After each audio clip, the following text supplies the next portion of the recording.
Okay, here's a tweet from Republican Senator Tommy Tuberville of Alabama. Broadband is vital for the success of our rural communities and for our entire economy. Great to see Alabama receive crucial funds to boost ongoing broadband efforts. Then the senator links to a local story about Alabama receiving $1.4 billion in funding for new broadband access. The problem for Senator Tuberville is that Alabama received that $1.4 billion in new broadband funding because of Joe Biden's bipartisan infrastructure bill, a bill that Republican Senator Tuberville voted against. And here is a similar tweet from Republican Senator John Cornyn, celebrating the $3.3 billion in federal funds that Texas received to expand broadband in that state. And as you can probably guess, Senator Cornyn also voted against the Biden infrastructure bill that was responsible for that influx of funding. In South Carolina, it was Republican Congresswoman Nancy Mace touting a new bus project in her state that was, again, made possible by that very same infrastructure bill, which Nancy Mace also voted against. In fact, when the bill passed, Congresswoman Mace called it a fiasco and a socialist wish list. U.S. Transportation Secretary Pete Buttigieg was asked about the Republican highway hypocrisy when he was in Nancy Mace's home state last month. Secretary Buttigieg, what are your odds on Republicans who are applauding projects that are funded with federal dollars from this bipartisan infrastructure law, but they voted against it originally?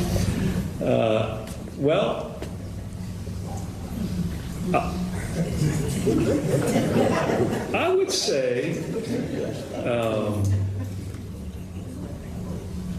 welcome aboard. And Transportation Secretary Pete Buttigieg joins me now. Mr. Secretary, your magnanimity is impressive in that moment, but I gotta ask, what is the Biden White House plan for making sure Americans know who voted for these projects? I think by my count, a majority of Republicans in the Senate voted against this infrastructure bill that's going to bring $110 billion for road and bridge repair, $39 billion to modernize transit, $7.5 billion in electric vehicle chargers. I mean, these are big investments that they voted against. So is there any kind of messaging strategy here to correct the wrongs? Well, look, I think it's important for these members of Congress, for their constituents to know where they stood when we were fighting to get this money in the first place. Remember, this bill, even though it was bipartisan and even though we're proud of the strong bipartisan majorities that passed it in the end, this bill didn't come easy. It was declared dead multiple times. The president kept fighting for it. Congressional Democrats kept fighting for it. And some congressional Republicans crossed over to work with President Biden and work with Democrats to get it done.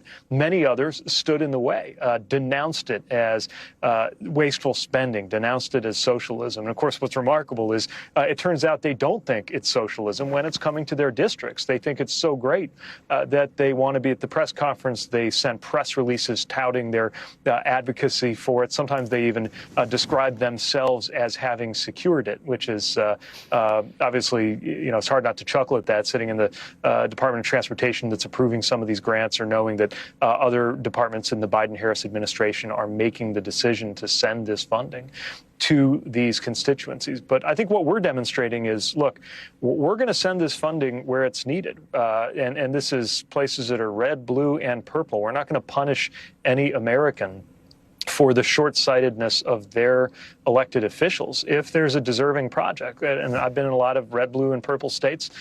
Recently was in eastern Kentucky, the Pan Bowl Lake project there. That's going to mean a lot to the community of Jackson, an Appalachian community that was devastated by floods last year. And in repairing State Route 15, we're also going to be able to help repair the dam that sits under it and make that community safer from flooding. It was a big priority for Governor Beshear, who was also a big supporter of this bill. And I'll tell you, when I got there, we weren't talking about Democrat, Republican. We were talking about how this is going to save lives. I was in Grand Forks, North Dakota, where we celebrated the work that was going on there with a railroad crossing that they've been wanting to get rid of since the early 1990s because it cuts the town in two. We're finally able to do it. These are good projects. And, look, the sign of a bad policy is the people who pushed it abandon it later on. The sign of a good policy is even the people who fought it and stood in the way at the time come to support it. I just wish they would be a little more straightforward and maybe even go so far as to acknowledge that they were wrong when they said that this infrastructure bill was a bad idea. And they were wrong to call it socialism, as evidenced by the fact, or at least wrong to denounce it as socialism and wasteful spending. If it is socialism, then it seems to be socialism that these Republicans love when it's coming their way.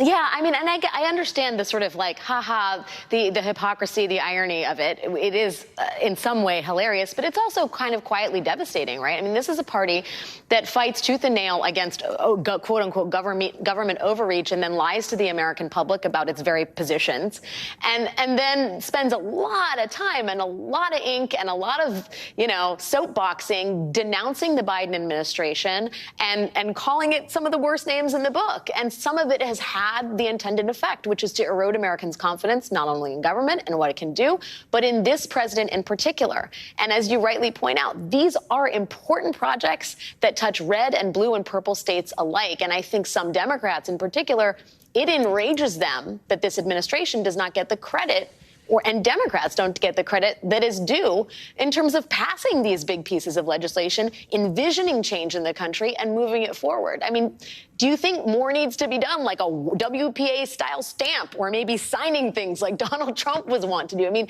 does there need to be more of an effort to correct the record? Yeah, I do think we should not be shy about making clear who is for and who is against this work. And you're going to see that in terms of certainly me and cabinet colleagues hitting the road, the president and the vice president hitting the road. You're going to see that in terms of the story we're telling, signage, things to let people know how their tax dollars are being put to work. I will say that, it actually represents progress that these Republican congressional members who voted no on the bill are talking about these projects, even if there's some obviously rich irony in them trying to take credit for the projects. I have to say it's actually good news that they're talking about it, because another pattern that I've seen, especially in the ecosystem of the media on the right, is they almost never talk about the projects at all. I could go to 10 different states, including conservative and rural areas, delivering fantastic projects, and then maybe along the way I'll comment about why we care a great deal about an issue like equity. And I will see some of these political figures or some of these media environments denouncing us for being so obsessed with quote unquote social issues that we're not taking care of the basics. But when we take care of the basics, they tend not to be there to talk about it or to cover it. So I'm saying this, not to be snarky, but honestly, it really is progress to have them at least acknowledging that these projects are happening, even if it comes in the form of them taking credit or trying to take credit for projects that they also tried to block when it came time to get them funded. But I think in the end, people hold their elected officials accountable for the choices they make. We certainly expect that. We expect to be held accountable for the policy consequences of the policies we advocate. And I think people out there are pretty smart. They're going to connect the dots on who was there and who was not there to actually get the funding that is delivering broadband to rural areas, that is getting rid of railroad crossings in places where that's needed to be done for a long time, that is helping us fix roads and bridges that have needed to be fixed, helping us improve airports at a time when we've recently recorded the highest number of passengers ever in American history as part of that July 4th weekend, and we know we need the infrastructure to keep up with that growing demand. I think people are going to see very clearly who stood where, and of course we're not going to hesitate to remind them. I guess got to ask you really quickly, because you're a busy man, you multitask, you've been a presidential candidate before. What do you make of the fact that Donald Trump says he can't have a trial over his mishandling of classified information while he's running for president? Do you think that that's a good line of defense as someone who himself has run for president before?